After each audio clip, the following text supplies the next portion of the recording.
शुरू करता हूँ अल्लाह ताला के बाबरकत नाम से, जो बड़ा ही मेहरबान और नहायत रहम करने वाला है।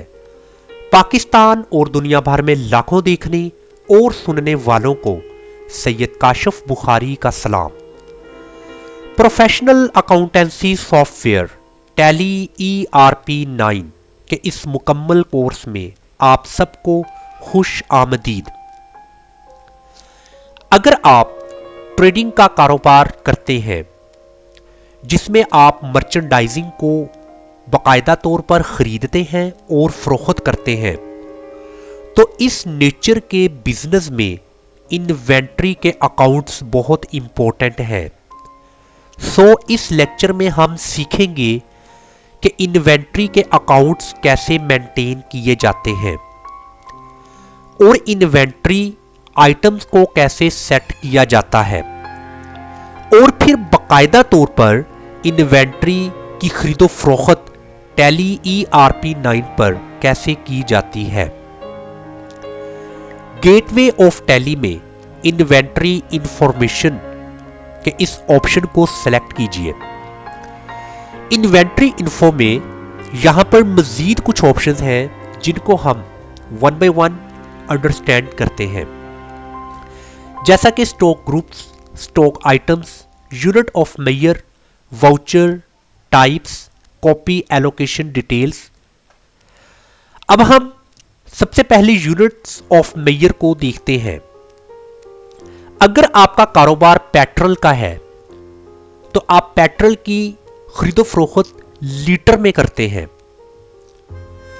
इसी तरह अगर आपका कारोबार गंदम का है तो आप इसके लिए किलोग्राम, मंस या टन्स का इस्तेमाल करते हैं और इस बेस पर आप इसका वेट करते हैं।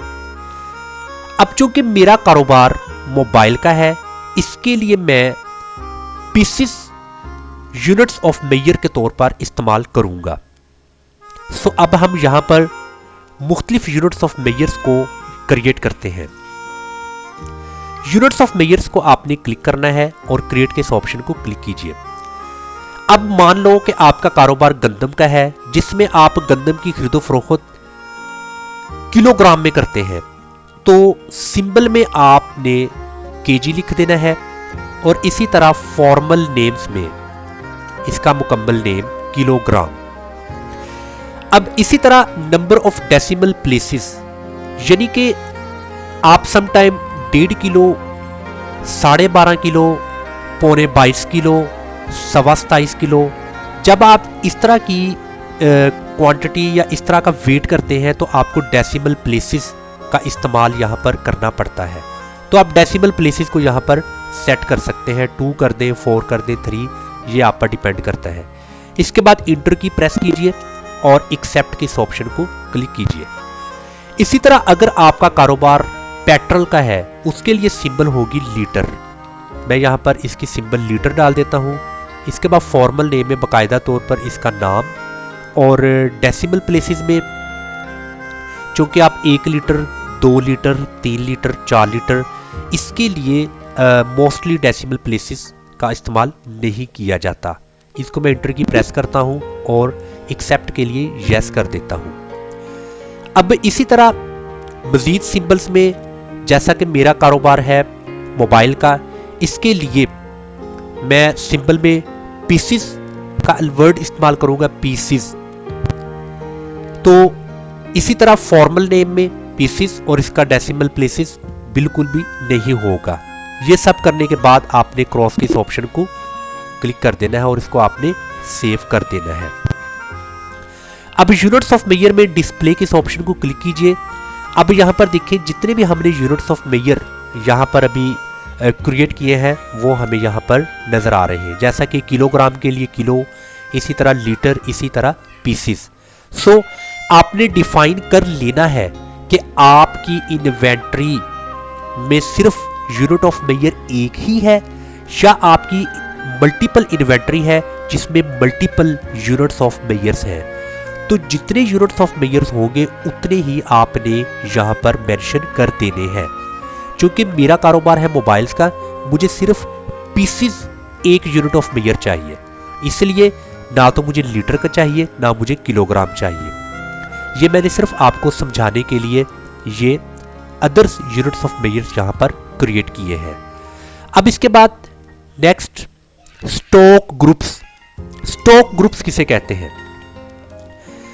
स्टॉक ग्रुप्स कहते हैं, देखिए अगर आपका कारोबार कंप्यूटर्स का है और आप कंप्यूटर्स के डिफरेंट एक्सेसरीज को सेल आउट करते हैं, जैसा कि एलसीडी, इसी तरह मॉनिटर, इसी तरह motherboard, mouse, keyboard, RAM, processors, ये डिफरेंट इसके स्टॉक ग्रुप्स हैं। तो आपने वो तमाम स्टॉक ग्रुप्स यहाँ पर लिख लेने हैं कि आपकी इन्वेंट्री के अंडर कितने स्टॉक ग्रुप्स आते हैं, तो वो आपने यहाँ पर मेंशन कर लेने हैं। क्योंकि मेरा कारोबार जो सा मोबाइल का है, तो इसके स्टॉक ग्रुप में सिर्फ एक ही आएगा, वो है मोबाइल फोन्स। तो इसको मैं सिंगल मोड में क्रिएट करता हूँ और यहाँ पर मैं स्टॉक ग्रुप क्रिएशंस में अपने कारोबार के हिसाब से लिख देता हूँ मोबाइल्स। एलिस को मैं ऐसे ही छोड़ देता हूँ ब्लैंक, प्राइमरी को एज इट इज रहने दें और आगे इसको भी आप नो रहने दें। इसके बाद आपने इसको एक्सेप्ट कर लेना है। सो इसी तरह मैंने आपको जैसा कि अभी बताया कि अगर आपका कारोबार ऐसा है जिसमें बहुत ज़्यादा स्टॉक ग्रुप्स हैं, तो आपने उस सब को इस तरह 1 बाय 1 लिख लेना है। मैंने जैसा कि आपको बताया, अगर आपका कारोबार कंप्यूटर का है, आपने इसी तरह 1 बाय 1 एलसीडी, फिर माउस, कीबोर्ड, रैम, प्रोसेसर, एक एक करके आपने इनके ग्रुप्स क्रिएट कर लेने हैं। इसके बाद मैं इसको क्रॉस कर देता हूं। अब हम बात करते हैं स्टॉक आइटम की। स्टॉक आइटम, अभी एक मेन ग्रुप मैंने बना लिया मोबाइल का। अभी इस मोबाइल्स में मैं किस किस कंपनी के मोबाइल्स की खरीदो फरोख्त करता हूं, मैंने यहां पर वो स्टॉक आइटम्स को मेंशन कर देना है। स्टॉक आइटम्स को क्लिक कीजिए, क्रिएट किस ऑप्शन को मैं क्लिक करता हूं। अब यहां पर बाकायदा तौर पर मैं स्टॉक आइटम को मेंशन कर देता हूं, सैमसंग मोबाइल्स। अब इसके बाद इंटर की प्रेस किया, एलियस को ऐसे ही छोड़ दिया। इसके बाद पार्ट नंबर, अगर आपका कारोबार ऐसा है जिसमें पार्ट नंबर है तो आप पार्ट नंबर लिख दीजिएगा, अदरवाइज कॉन्फ़िगरेशंस में जाकर ये पार्ट नंबर के इस ऑप्शन को आपने नो कर देना है, देन ये यहां पर शो नहीं होगा। अब डिस्क्रिप्शन में आप इसकी डिस्क्रिप्शन लिख सकते हैं, इसी तरह आप इसके रिलेटेड कुछ रिमार्क्स दे सकते हैं।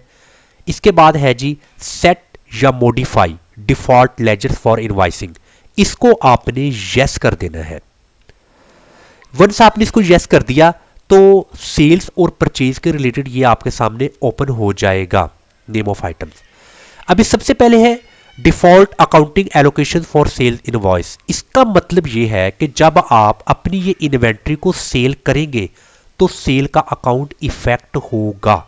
सो लेजर नेम्स में मैं यहाँ पर सेल्स लिखता हूँ, मैंने जस्ट एस लिखा तो ये सेल्स मुझे यहाँ पर शो हो रहा है। ये वो सेल्स अकाउंट है जो हमने अपने लास्ट लेक्चर्स में बाकायदा तौर पर क्रिएट किया था। 100% को ऐसे ही रहने दें, इंटर की प्रेस कीजिए। इसी तरह परचेज इनवॉइस, यानी कि जब मैं इन्वेंट्री परचेज करूँगा तो मेरा परचेज का अकाउंट इफेक्ट होगा। इसके लिए मैं पी लिखता हूँ तो यहाँ पर परचेजेज अकाउंट मेरा सिलेक्ट हो गया है। इंटर की प्रेस कीजिए और यहाँ पर आपने इसको बाकायदा सिलेक्ट कर लिया है। अंडर ये सैमसंग मोबाइल किस कैटेगरी में है, किस ग्रुप्स में ये फॉल करता है, सो मैंने यहाँ पर एक ही ग्रुप बनाया है मोबाइल। सो मैं यहाँ पर मोबाइल को सिलेक्ट कर लेता हूँ। तो इसी तरह अगर आपका कंप्यूटर का कारोबार है तो यहाँ पर अगर मैं लिखता हूँ एलसीडी, तो यहाँ पर मेरे अगर एक से ज़्यादा ग्रुप्स हैं तो वो अगर ग्रुप में कंप्यूटर है तो फिर मुझे कंप्यूटर सेलेक्ट करना होगा। अब यूनिट्स, अब देखिए यूनिट्स ऑफ मेजर हमने यहाँ पर क्रिएट किए थे। मुझे तो अभी सिर्फ एक ही यूनिट ऑफ मेजर चाहिए, पीसीज, तो मैं यहाँ पर पीसीज को सिलेक्ट करूँगा। ये दो वाले आपको समझाने के लिए मैंने क्रिएट किए थे। सो पीसीज को मैंने सेलेक्ट कर लिया। इसी तरह इसका अल्टरनेट यूनिट, अल्टरनेट इसका यूनिट नहीं है, इसको मैं नॉट एप्लीकेबल रहने देता हूँ। इसके बाद है सेट कंपाउंड्स, ये फिलहाल आप इनको ऐसे ही रहने दें।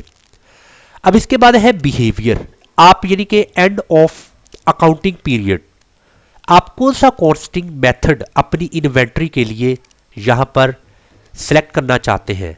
जैसा कि costing method FIFO first in first out, LIFO last in first out, इसी तरह एवरेज कॉस्ट मेथड और फर्स्ट आइडेंटिफिकेशन मेथड, ये 4 तरह के इंपॉर्टेंट इन्वेंट्री के लिहाज से कॉस्टिंग मेथड्स हैं। तो यहां पर मैं सिलेक्ट करूंगा फाइफो मेथड। फाइफो मेथड, मैंने फाइफो को सिलेक्ट कर लिया। मार्केट वैल्यूएशन मेथड को एवरेज प्राइस रहने दें, बाकी तकरीबन इन तमाम जितने भी ऑप्शन हैं इनको नो ही रहने दें। इसके बाद क्वांटिटी में मैं इसका बैलेंस नहीं लिखता, इंटर की प्रेस करता हूं और इसको मैं एक्सेप्ट कर लेता हूं। अब मैं इस पोजीशन में हूं कि मैं बाकायदा तौर पर अपनी इन्वेंट्री को सेल कर सकता हूं और परचेज कर सकता हूं। क्यों? क्योंकि मैंने अपनी इन्वेंट्री के लिहाज से, अपने बिजनेस के लिहाज से यूनिट ऑफ मेजर भी यहां पर सेट कर लिया, स्टॉक ग्रुप में मोबाइल्स को सिलेक्ट कर लिया और स्टॉक आइटम्स में मजीद आगे किस कंपनी का मोबाइल है उसको भी मैंने यहाँ पर ऐड कर लिया है। सो इस तरीके से आप अपने इन्वेंट्री को सेट कर सकते हैं। तो इंशाल्लाह ताला अपने नेक्स्ट लेक्चर में बाकायदा तौर पर हम इसकी बाइंग एंड सेलिंग को देखेंगे। अस्सलाम वालेकुम वरहमतुल्लाह।